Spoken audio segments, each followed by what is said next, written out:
जो व्यक्ति ये कहता हुआ मिल जाए, समझिए उसका कोई ध्यान नहीं लगा, वो झूठ बोल रहा है, पूरी तरह झूठ बोल रहा है। साधारण बुद्धियों के लिए बना ही नहीं है अध्यात्म। अगर आप अर्जुन बन गए तो आपको कृष्ण जरूर मिलेंगे, आपको निखारने वाले, आपको ढालने वाले कृष्ण अवश्य मिलेंगे। हरे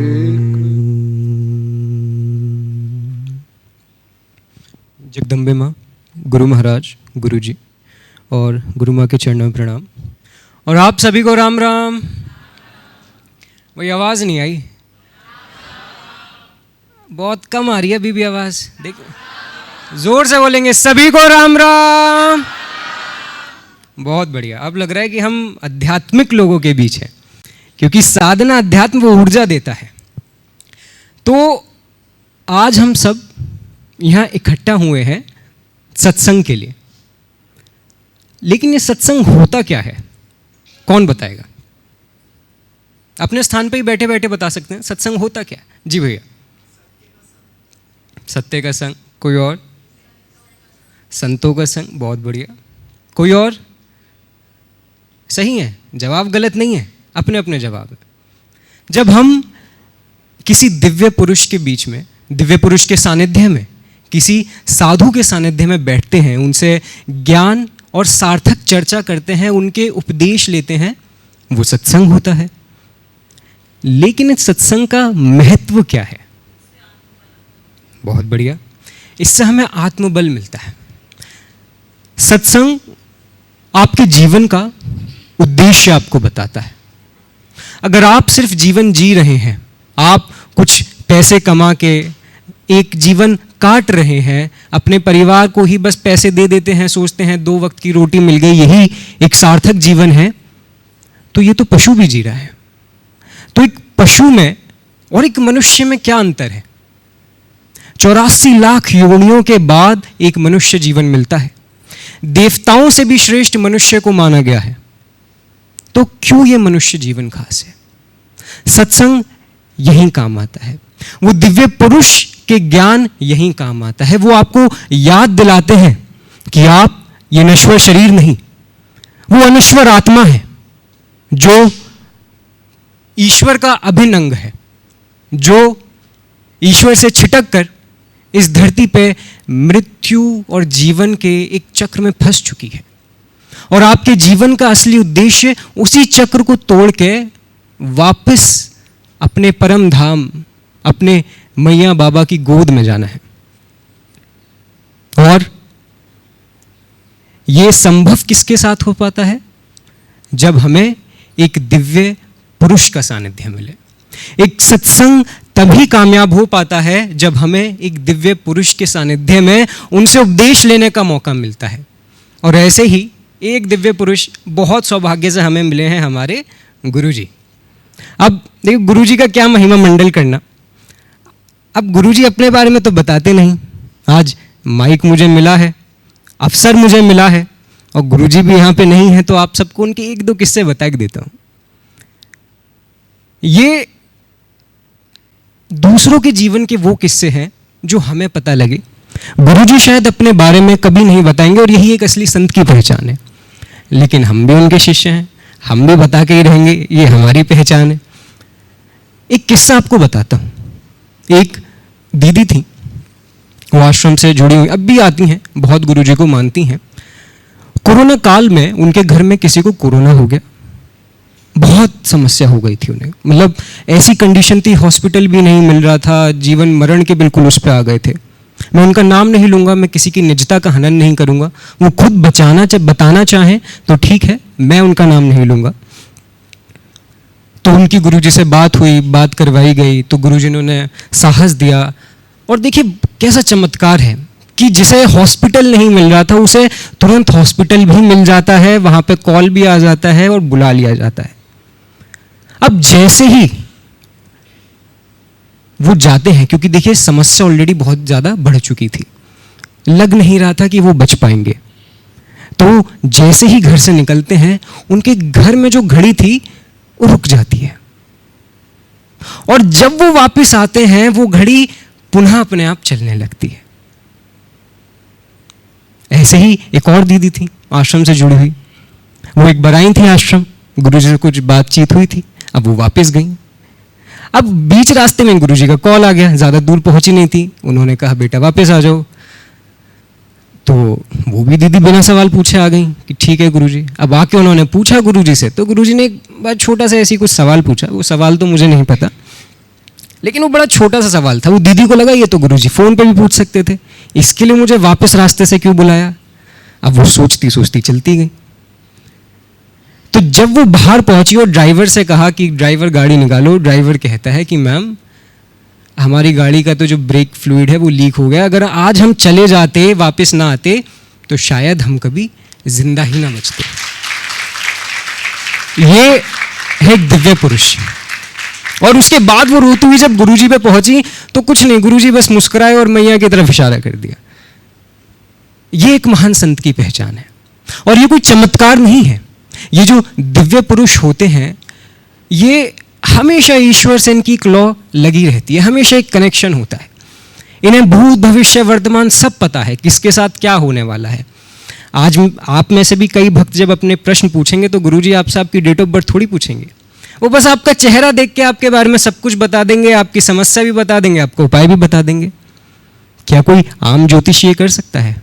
बिल्कुल नहीं, क्योंकि गुरुजी एक दिव्य पुरुष है और वो अपनी दिव्यता से आपकी समस्याओं का निवारण कर रहे हैं। और सालों की साधना के बाद, सालों की तपस्या के बाद ये दिव्यता गुरुजी में आई है।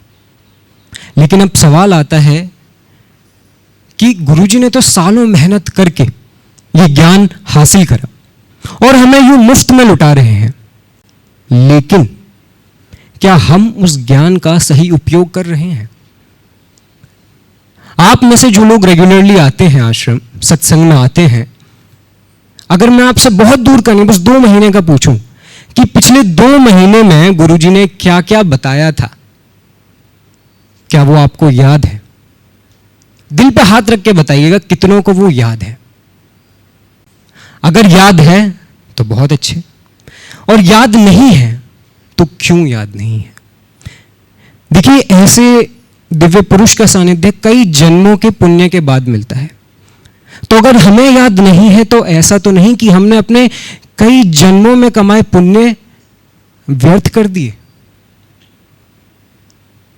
तो ये सोचिएगा। और अगर मान लीजिए नहीं भी याद तो इसमें दुखी होने की बात नहीं है, उसका प्रायश्चित करिए। आज से जो भी गुरुजी बताएं उसे लिख के बार बार पढ़िए ताकि याद रहे, और उससे भी बड़ी चीज उसे अपने जीवन में उतारिए। देखिए, अच्छी अच्छी बातें तो सबको ही पता है, चोर को भी पता है चोरी नहीं करनी, लेकिन चोर फिर भी करता है। क्यों? क्योंकि उसने उस ज्ञान को अपने जीवन में नहीं उतारा। तो इसलिए जरूरी है कि जो गुरुजी से हम सीख के जाएं उसे अपने जीवन में जरूर उतारें। तभी इस सत्संग का महत्व है, तभी आपके जो इतने जन्मों के पुण्य आपने कमाए हैं जिसकी वजह से आप आज गुरुजी के सानिध्य में हैं, उन पुण्यों का फल आपको अच्छे से मिलेगा। और गुरुजी वो संत हैं जिन्होंने अपना पूरा जीवन इस संस्कृति, अध्यात्म और राष्ट्र को समर्पित कर दिया है। इसलिए उन्होंने बहुत सारे सेवा प्रकल्प शुरू करे हैं, जिसमें से एक सेवा प्रकल्प है ऋषिकुल शाला। ऋषिकुल शाला में जो बच्चे हाशिए पे जीते हैं, यानी जिन बच्चों पे धन नहीं है, साधन नहीं है, साधन नहीं है, उन बच्चों को हम निःशुल्क पढ़ाते हैं। और आपको जान के बहुत खुशी होगी कि देश भर में अलग अलग राज्यों में इस समय हम लोग 2500 ऐसे बच्चों को पढ़ा रहे हैं। लेकिन एक सवाल अब आता है कि भाई ऐसे तो बहुत संस्थाएं हैं जो बच्चों को, गरीब बच्चों को पढ़ा रही हैं, तो उनमें और हम में फर्क क्या है? ऋषिकुल शाला में ऐसा क्या खास है? ऋषिकुल शाला में जहां एक और उन्हें प्रैक्टिकल नॉलेज, सब्जेक्टिव नॉलेज दी जाती है ताकि वो इस अपनी जो दुनिया है, अपनी जो जीवन है, उसमें अपने पैरों पे खड़े हो सके, बल से खड़े हो सके, वहीं दूसरी ओर उन्हें संस्कृति का, अध्यात्म का ज्ञान दिया जाता है, उन्हें ध्यान साधना कराई जाती है ताकि वो जहां एक और बहुत अच्छा व्यक्तित्व बने, कामयाब व्यक्तित्व बने, वहीं दूसरी ओर वो एक सनातनी व्यक्तित्व भी बने। और इसी का एक उदाहरण लेता हूं ऋषिकुल शाला के जो बच्चे हैं, ऋषिकुल शाला के बच्चे सरकारी स्कूल जाते हैं, तो उनकी टीचर कहती हैं पहले तो कि यहाँ मत जाओ, ये सच्ची घटना है। उनसे कहती हैं कि तुम ऐसी जगह मत जाया करो, क्या फ़ायदा, क्या होगा। फिर जब सवाल होते हैं अध्यात्म पे, संस्कृति पे, तो पूरी क्लास में वही ऋषिकुल शाला के बच्चे आंसर देते हैं। और वही टीचर जो पहले कह रही थी कि वहाँ मत जाया करो, वो अपने क्लास के बाकी बच्चों से कहती हैं कि बेटा तुम भी उस ऋषिकुल शाला में जाया करो, तुम भी वहाँ जाया करो। तो ये कमाल है ऋषिकुल शाला का, गुरुजी के उस अद्भुत विजन का, उस इनिशिएटिव का। आप ताली बजाइए, गर्व होना चाहिए ऋषिकुल शाला मिशन का। और ऐसे ही हमारा एक प्रकल्प है युवा अभ्युदय मिशन, जिसमें जो भारत के युवा हैं उन्हें सशक्त करने का कार्य किया जाता है, ताकि वो लोग आगे जाके इस देश की भागदौड़ को संभाल सकें। और उसी के अंतर्गत गुरुजी ने शुरू किया है सनातन सम्मान मिशन। क्यों? क्योंकि हम सनातनी सोए हुए हैं। हम देवी देवताओं के चित्र को शादी के कार्ड पे छापते हैं, अलग अलग जगह पे छापते हैं और उन्हें फिर फेंक देते हैं। प्रतिमाएं खंडित हो जाएं तो उन्हें सड़क पे छोड़ आते हैं। हमारे देवी देवताओं का जब अपमान होता है, उनके चित्र का जब अपमान होता है, उनकी प्रतिमाओं का जब अपमान होता है, उन पे लोग चल के जाते हैं, लोग थूक भी देते हैं और जानवर पता नहीं क्या क्या कर जाते हैं। क्या पीड़ा होती है आपके दिल में जब वो लोग बाहर बैठ के, विदेशी बाहर बैठ के हमारे ऊपर टिप्पणी करते हैं कि सनातनी तो ऐसे ही है, इनके देवी देवता तो ऐसे ही हैं? क्या दुख नहीं होता आपको? अगर होता है तो आज से कदम उठाएं। और ये जो एक प्रथा चल रही है देवी देवताओं के चित्र को जगह जगह छाप के उसे फेंक देने की, इस प्रथा को बंद करें। और आश्रम की जो हमारी मुहिम है सनातन सम्मान मिशन, इस सनातन सम्मान मिशन को इससे जुड़ें और इसमें भागीदार बने। देखिए गुरुजी ने ऐसे न जाने कितने प्रकल्प शुरू करे हैं, लेकिन इन सभी के लिए एक जो बहुत जरूरी चीज है, वो जहां एक और आपका श्रमिक सहयोग है, वहीं दूसरी ओर आर्थिक सहयोग भी है। बड़े दुख के साथ हमें कहना पड़ रहा है कि गुरुजी के न जाने ऐसे कितने विजन हैं, कितने ऐसे उन्होंने चीजें सोच के रखी हैं, लेकिन वो कर नहीं पा रहे। क्यों? क्योंकि धन की कमी है। और इतिहास में हमेशा जब भी हमारे हिंदू संत, हिंदू ऐसे हमारे पुरोधा रहे जिन्होंने सनातन के लिए काम करना चाहा, चाहे वो हमारे गुरु महाराज थे, चाहे हमारे स्वामी जी थे, या उनके बाद भी जितने ऐसे हमारे वीर साधु आए जिन्होंने सनातन की अलग जगाने की कोशिश करी, उन्हें दर दर भटकना पड़ा सिर्फ धन के लिए। क्या ऐसा आपने कभी दूसरे धर्मों में सुना है कि फलान मौलाना दर दर भटक रहे हैं पैसे के लिए, या फला फादर भटक रहे हैं इधर उधर? तो सनातन में ही ऐसा क्यों हो रहा है? यानी कहीं ना कहीं कमी मुझ में और आप में है कि हम लोग अपने ही साधुओं का, अपने संतों का सहयोग नहीं कर रहे। वहां पे अमीर से अमीर व्यक्ति या गरीब से गरीब व्यक्ति भी जो कमाता है उसमें से कम 10% जरूर देता है। क्या हिंदू ये करते हैं? नहीं करते। और अगर आप भी नहीं करते तो यानी ना आप ना आध्यात्मिक है, ना ही धार्मिक है, क्योंकि ना ही धर्म आपको पैसे संचय करना सिखाता, ना ही अध्यात्म आपको पैसे का मोह करना सिखाता। तो अगर आप अध्यात्म और धर्म दोनों के पथ पे चलते हैं, तो एक सनातनी भाई का दूसरे सनातनियों से एक बहुत छोटा सा निवेदन है कि जितना भी संभव हो पाए, जरूरी नहीं है कि आप लाखों लाख करोड़ों रुपए दें, जितना संभव हो पाए एक छोटी सी मदद भी गुरुजी के इस महान उद्देश्य को आगे बढ़ाने में सहयोग करती है। आप सभी को राम।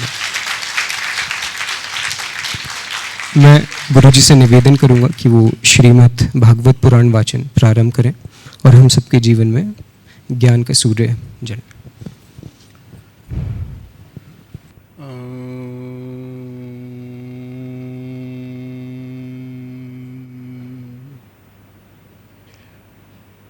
जो अतिथि हैं उनको भी, जो परिवारजन हैं उनको भी मेरी हृदय से राम राम।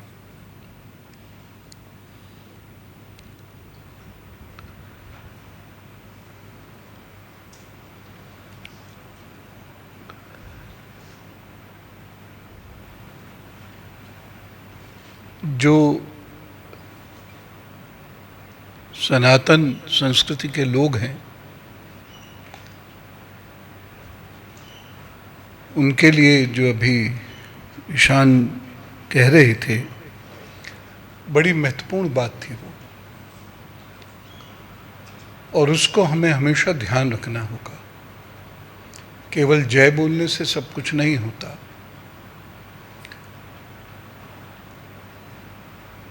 अगर जय बोलने से सब कुछ होता तो 4 साहबजादे जो दीवार में चिनवा दिए गए वो नहीं चिनवाए गए होते। कहीं कहीं शस्त्र उठाना पड़ता है।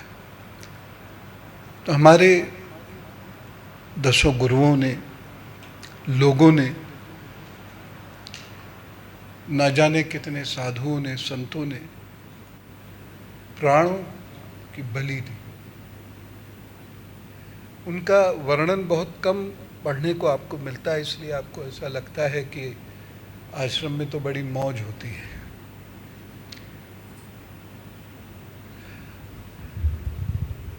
खूब धन आता है और उस धन का उपयोग हम भी करें, हम भी फ्री में खाएं, फ्री में रहें, वगैरह वगैरह। लेकिन ये चीज़ आप सिख भाइयों से सीखिए। वो जिस तरीके से गुरुद्वारों में जाकर सेवा करते हैं, क्योंकि सब पे धन हो यह आवश्यक नहीं है, लेकिन वो सेवा करते हैं, और जिस तरीके से वो लोग सेवा करते हैं यह अद्भुत है। दक्षिण के बहुत सारे मंदिर मैंने देखे जहाँ लोग सेवा करते हैं। जिस प्रकार से सेवा करते हैं वो महत्वपूर्ण है। जो व्यक्ति जितना प्रखर होकर काम करेगा उसको उतने ही प्यार, आदर और सेवा मिलती है। यहाँ उल्टा है। हमारे धर्म में दोहन किया जाता है। अब जैसे बहुत सारे ऐसे लोग हैं जिन्होंने बहुत बड़े बड़े काम किए, उनके बारे में हमें पता भी नहीं। ऐसे बहुत सारे लोग हैं, लेकिन उनके बारे में कोई नहीं सोचता। मैं ऐसे लोगों को भी जानता हूँ जो वैभव से प्रभावित होते हैं। मैं उनको कहता हूँ ये वैभव से पीड़ित होते हैं, प्रभावित नहीं होते, पीड़ित होते हैं। वो काम वाली जगह पे भले ही 1100 रुपये ना दें, लेकिन वैभव वाली जगह पे 11,000 रुपये भी पट से निकाल के देंगे, और उसकी आलोचना भी नहीं करेंगे। लेकिन जहाँ काम की जगह होगी वहाँ 11 रुपये देकर भी उसकी आलोचना करेंगे। तो ये पीड़ित है, ये मानसिकता है, और बहुत बहुत बहुत खराब मानसिकता के लोग हैं।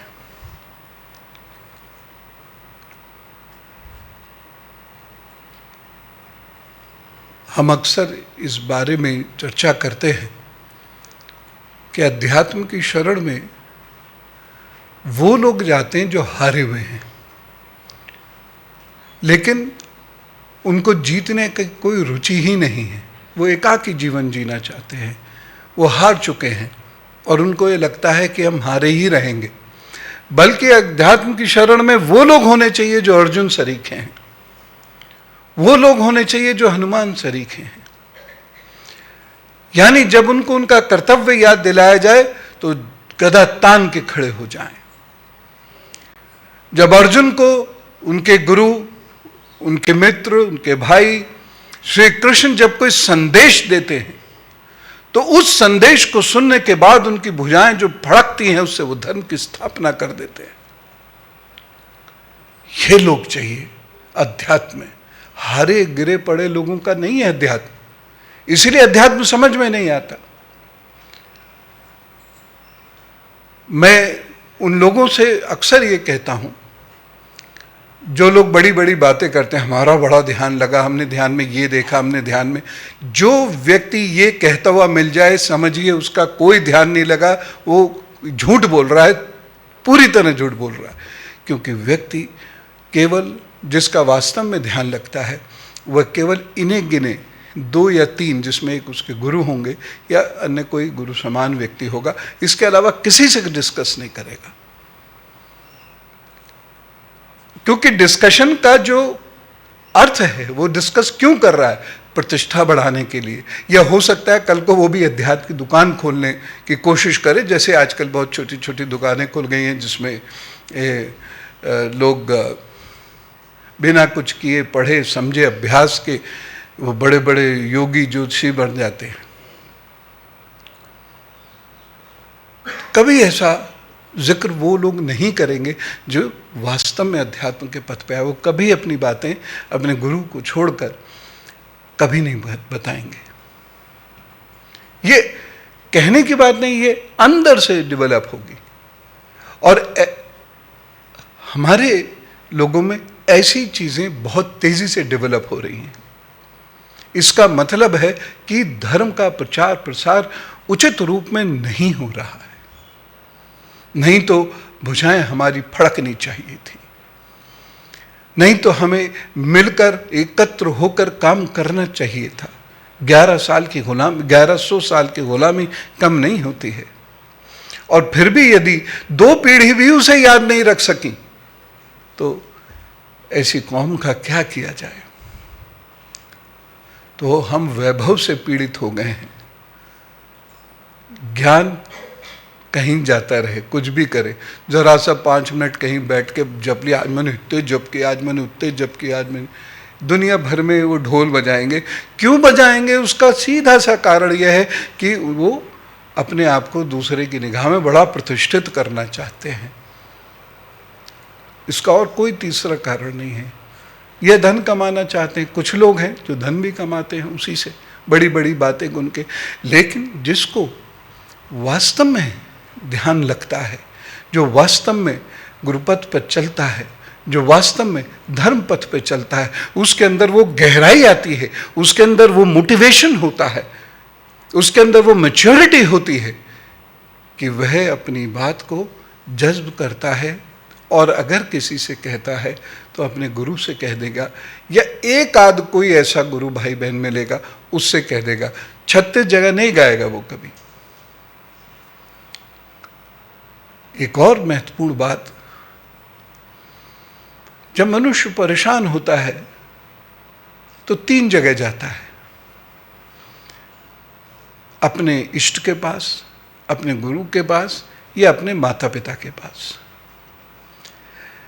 लेकिन परेशान होने के बाद भी यदि जाता रहता है तो वो मनुष्य सच्चा है, और यदि नहीं जाता तो वो मनुष्य दुष्ट है। और वो अगर चाहे कि भगवान जी पे जब वो पहुंचे और एक अरदास करे तो भगवान जी तुरंत उसकी मदद को चल पड़े, वो नहीं होता तो वो भगवान जी को भी नहीं आलोचना करने से दूर रहता, वो भगवान की भी आलोचना कर देता है। और ये एक बड़ी अजीब सी बात है, क्योंकि वो कुछ सोचता नहीं, समझता नहीं, क्योंकि बुद्धि नहीं है। साधारण बुद्धियों के लिए बना ही नहीं है अध्यात्म। जो कर्मठ लोग नहीं हैं, जो कर्म नहीं करते, उनके लिए बना ही नहीं है अध्यात्म। आप तो भाग्य के सहारे जिए बस, ठीक है, जितना भाग्य दे रहा है दे रहा है।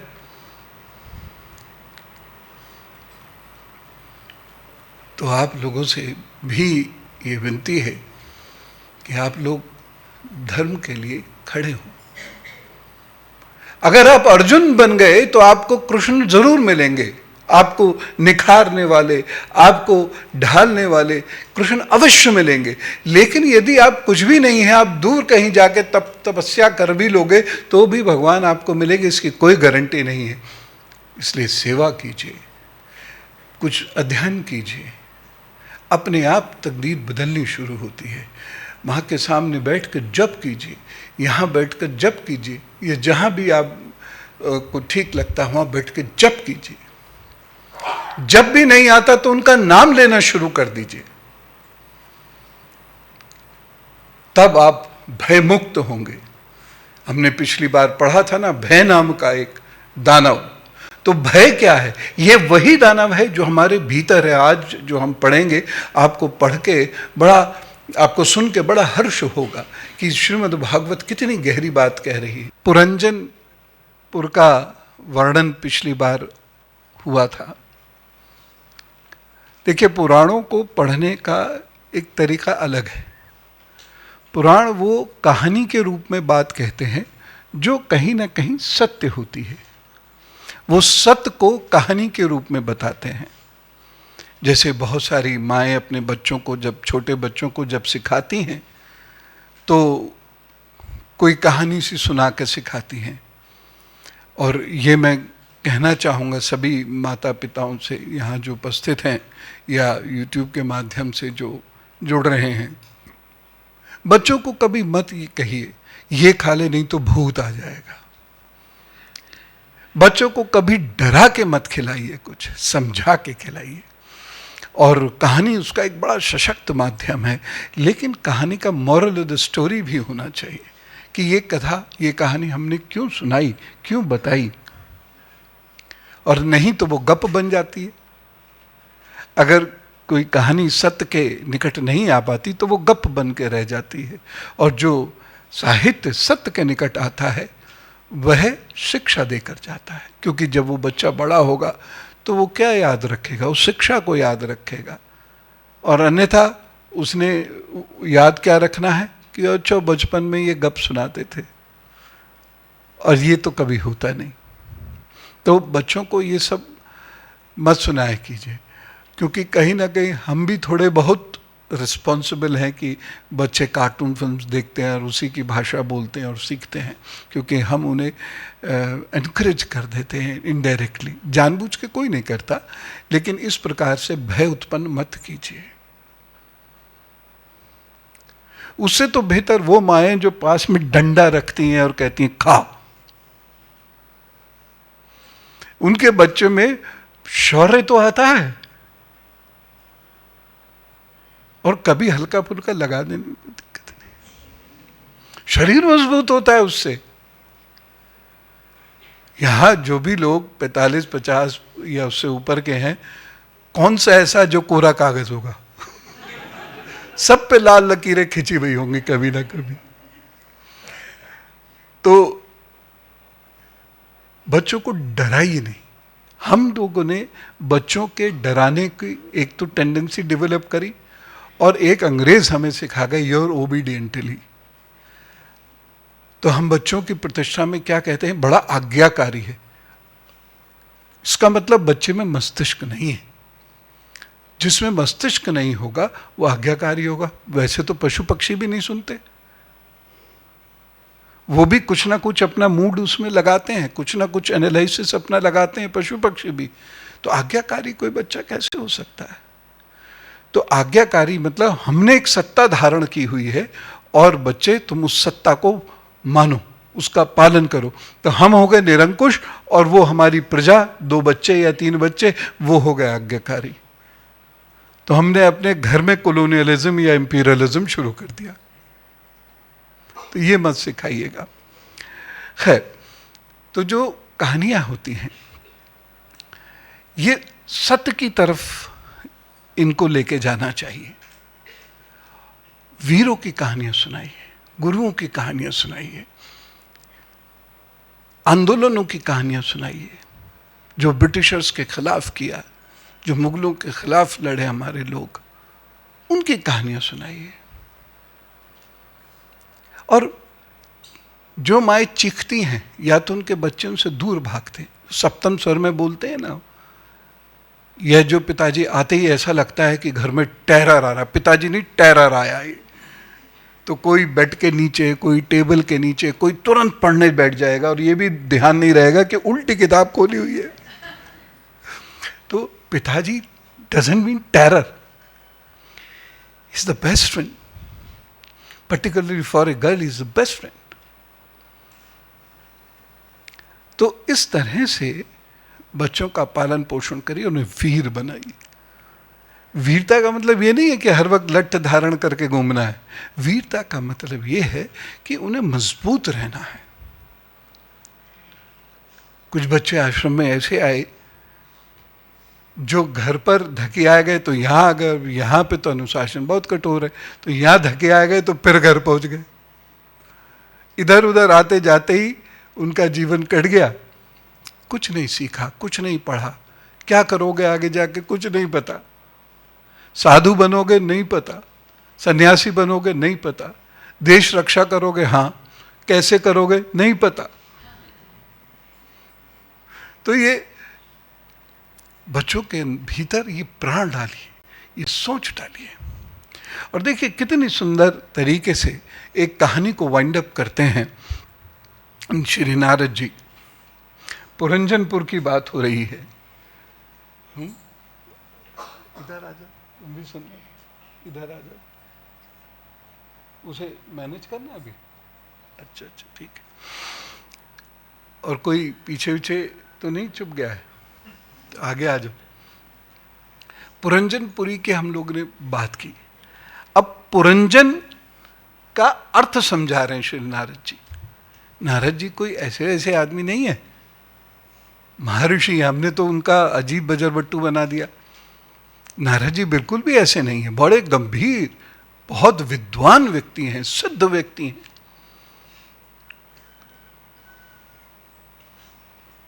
हमारे जो आश्रम से प्ले होता है, कई कई जगह पे लोग बुलाते हैं, टीम जाती है, तो वहाँ जो श्री नारद जी हैं वो बड़े काबिल हैं।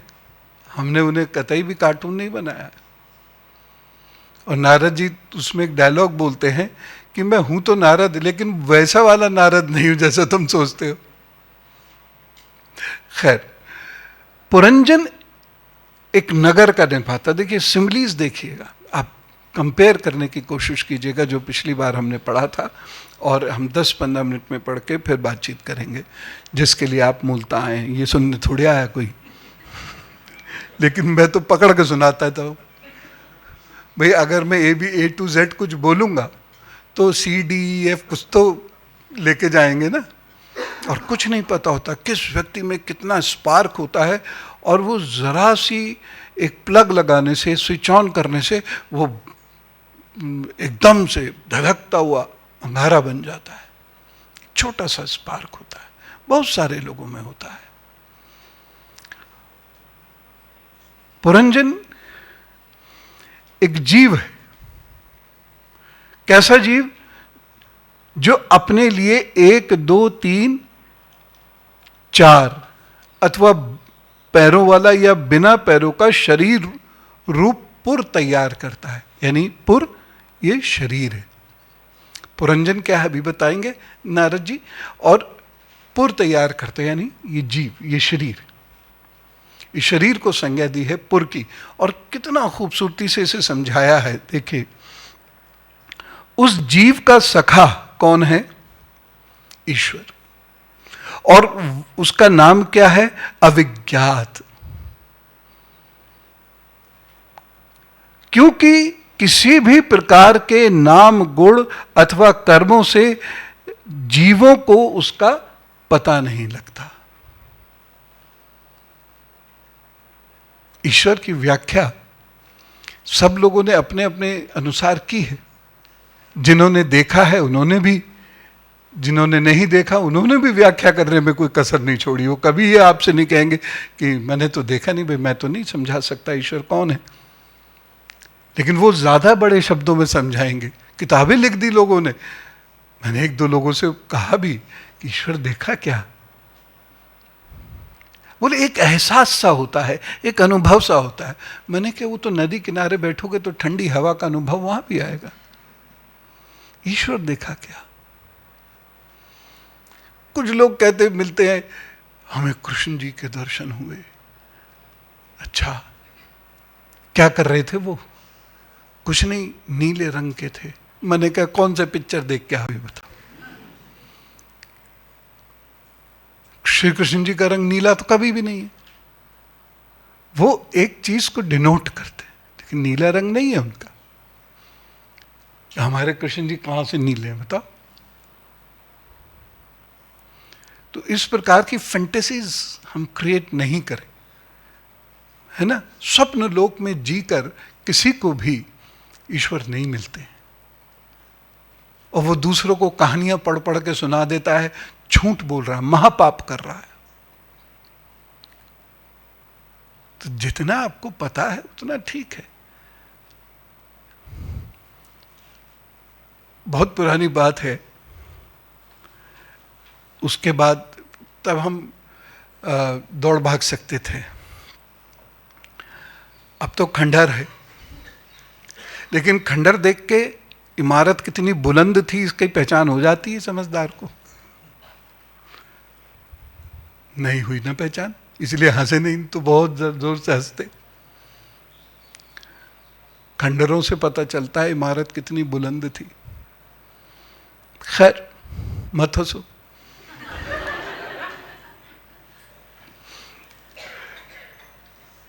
तो एक व्यक्ति ने हमसे कहा स्वर्ग ऐसा है, स्वर्ग वैसा है, स्वर्ग वैसा है, बहुत सारी चर्चा। मैं बहुत देर तो मेरे अंदर धैर्य ठीक ठाक भर दिया गुरुदेव कृपा से, लेकिन अब कभी तो चुकेगा ना। तो आधा पौना घंटा मैंने उनसे, उनके मुंह से स्वर्ग की व्याख्या सुनी। फिर मैंने पूछा उनसे, तुम कब मरे थे? अब उसकी मम्मी पापा तो बुरा मान गए ऑब्वियसली। तो मैंने कहा बिना मरे तो स्वर्ग दिखता नहीं। जब तक आप नहीं स्वर्ग गए आपको क्या पता वहां क्या हो रहा है। तो वो उठ के अंदर चले गए गुस्से में। और हम उसके पिताजी का मुख मुद्रा देखी जब गुस्से में आए, हम ये जहर वो जा। तो इस प्रकार की उलूल जुलूल व्याख्याएं करने वाले अध्यात्म में खूब लोग मिलेंगे आपको, जिन्होंने न स्वर्ग देखा न नरक देखा, लेकिन डिस्क्रिप्शन वो ऐसा देते हैं जैसे वहीं रहते हो एक कमरा बनवा के। खैर, उसके बाद क्या कहते हैं, देखिए सुनने की बात है। जीव ने जब सुख दुख रूप सभी प्राकृत विषयों को भोगने की इच्छा की, तब उसने दूसरे शरीरों की अपेक्षा, सुनिए, 9 द्वार, 2 हाथ, 2 पैर वाला मानव देह पसंद किया। उस ईश्वर ने किसे पसंद किया? जिसके 9 द्वार हैं। हर मनुष्य के शरीर में 9 द्वार होते हैं, जहां से हवा आती है जाती है, और इन्हीं 9 द्वारों से मृत्यु होने के बाद आत्मा जाती है।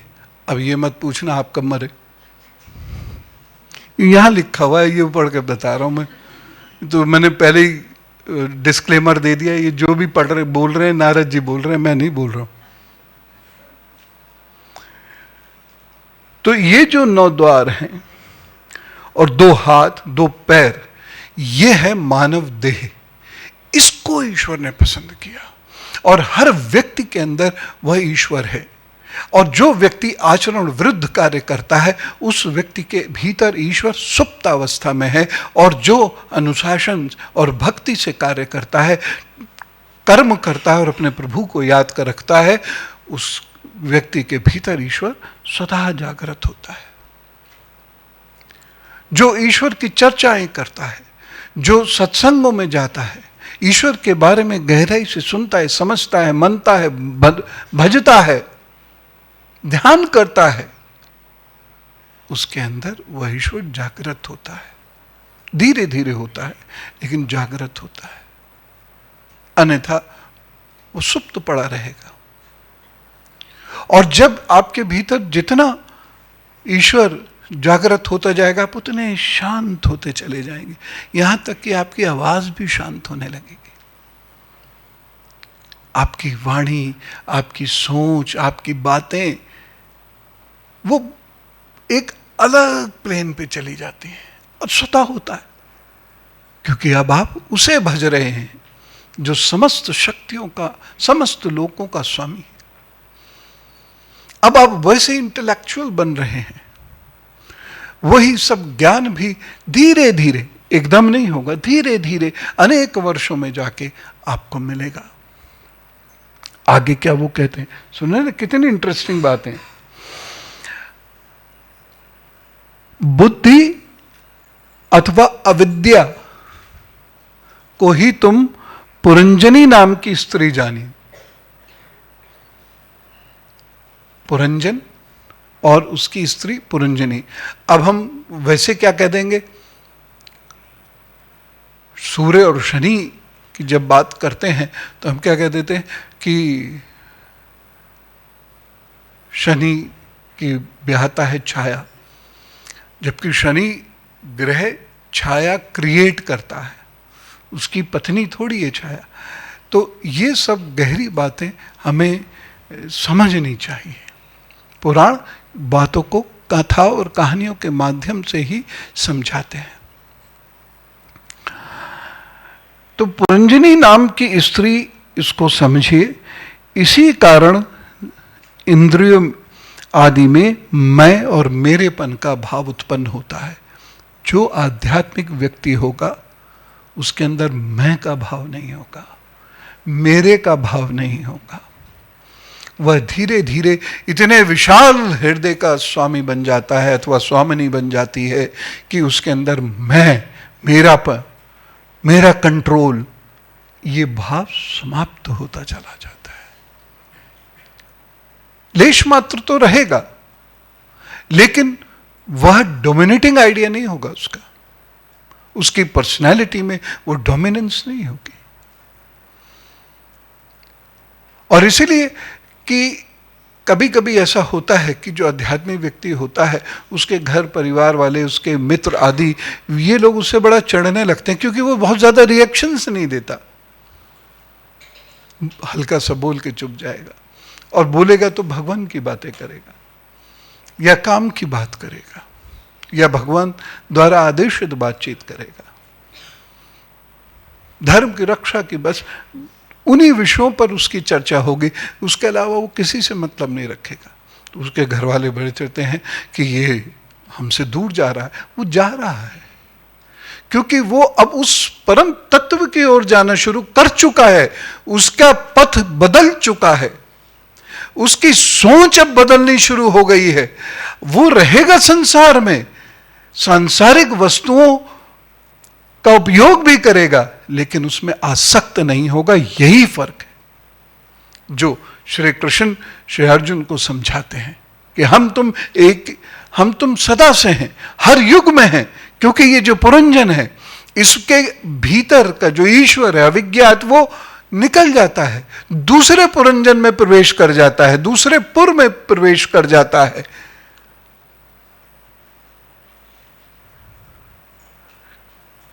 तो ये जो शरीर है ये बहुत टेम्परेरी है, क्षणिक है।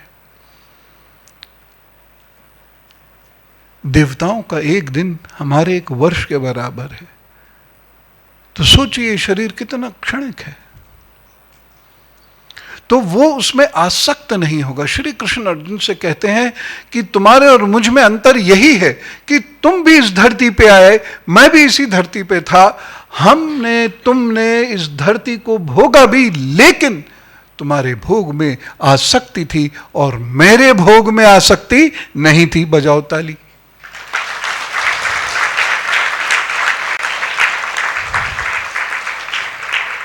ये इसलिए कि आप सो ना जाओ। उसके आगे 1 मिनट और लूंगा, हालांकि ये बहुत लंबा चैप्टर है, लेकिन तो ये 9 द्वार, ये अंतिम एक क्लू दे के मैं आपको छोड़ रहा हूं। आप में से जिसको रुचि होगी वो इसके बारे में आके बात करेगा कि योगी कौन जो इन 9 द्वारों को बंद कर लेता है एक साथ। जब चक्र के शिविर लगते हैं तो आपको ध्यान होगा, मैं आपसे कहता हूं मूल बंद लगाओ, जालंधर बंद लगाओ, तो 9 जो द्वार हैं, ये हो गए, ये हो गए, ये हो गए, ठीक, ये हो गए। कितने हुए ये? 2, 1 नहीं है, ये 2 हैं, हमारे तो 2 हैं। और जहां से आप टॉयलेट करते हैं, और उसे नेत्र गोलक कहा है। इसी में आज शायद मैं उसको पढ़ के नहीं सुना पाऊंगा, समय नहीं है। तो इसी का आश्रय लेके पुरुष इंद्रियों को भोगता है और सभी प्रकार के ज्ञान और कर्मों का स्वामी बन जाता है। इंद्रियों की वृत्तियां ही उसकी सखियां हैं। देखिए सिमिलीज, देखिए उदाहरण, हम उसे सच्चे मान लेते हैं कि अच्छा ये मतलब हुआ इसका, लेकिन वो उसे उदाहरण है। और कितना सुंदर उदाहरण नारद जी दे रहे हैं कि इंद्रियों की वृत्तियां जो हैं वो सखियां हैं, और प्राण अपान व्यान उदान समान जो रोजाना आप यज्ञ में आहुति रूप करते हैं, तो ये पांचों प्रकार की जो वायु है, ये प्राण वायु ही नगर की रक्षा करने वाला 5 फन का सर्प है। 5 फन का सर्प ओरिजिनलिटी नहीं है।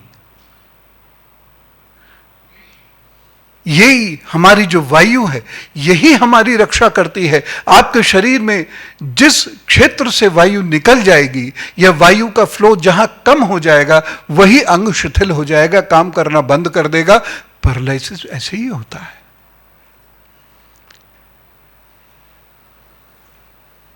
तो ये 5 वायु का जो रोल है, ये बहुत बड़ा रोल है।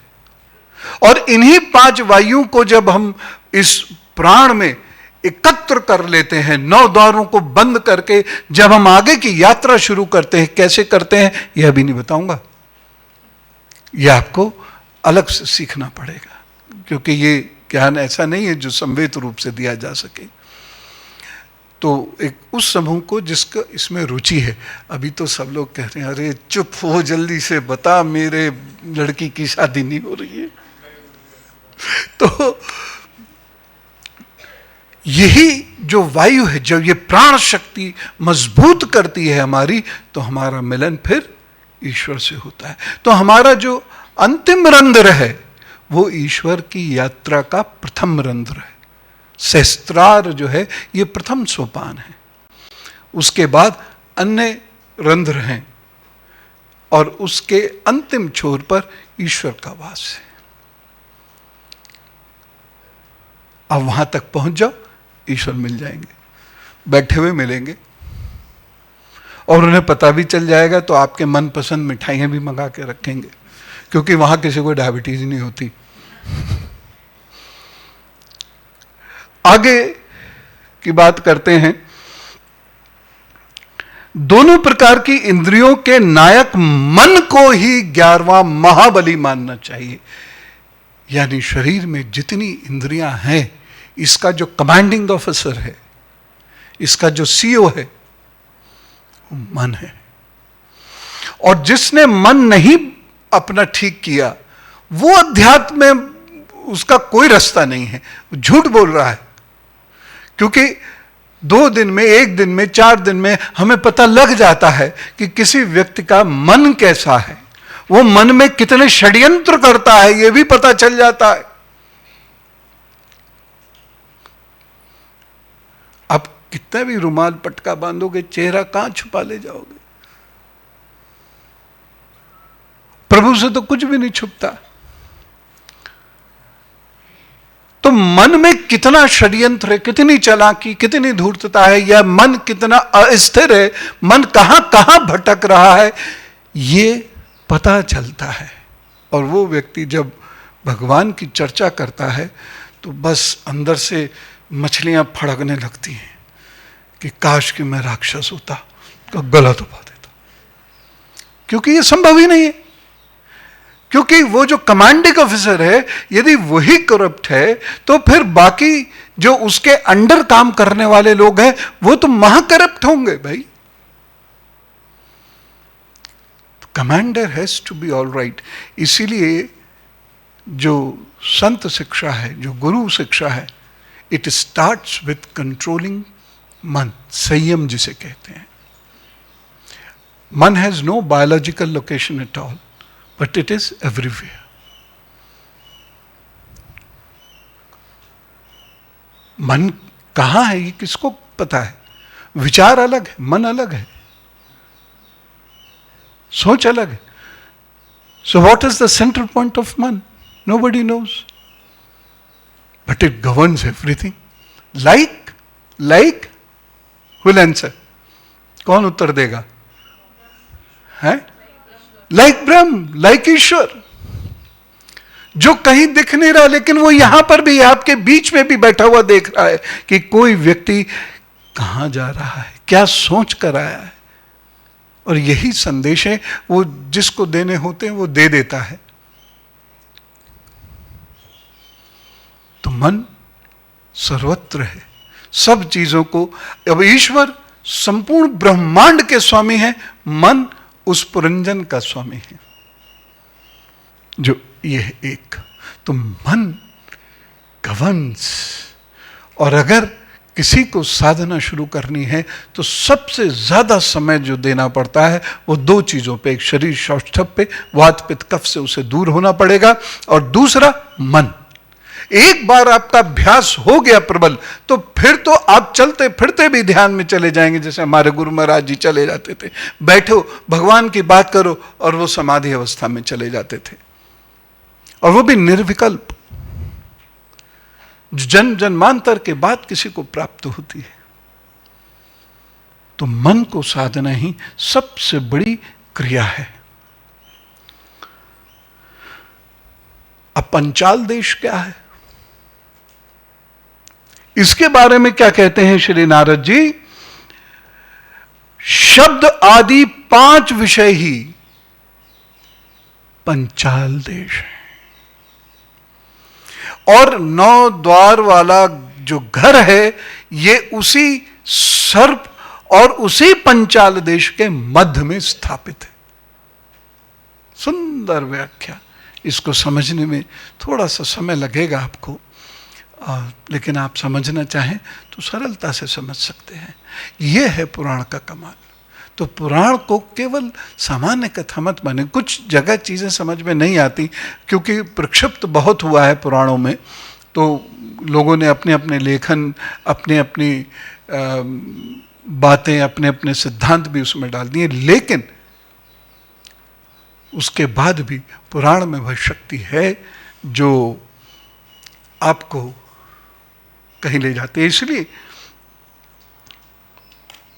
आप मंदिर में घंटों बिता दो लेकिन मन आपका भ्रष्ट है,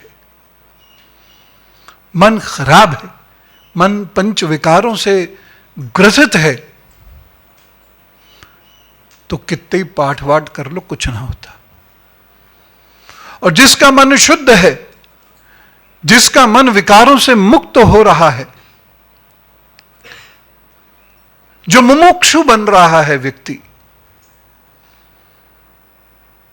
वो धीरे धीरे धीरे धीरे ईश्वर को पा लेता है। और जिसको ईश्वर बड़े प्यार से स्वीकार करते हैं,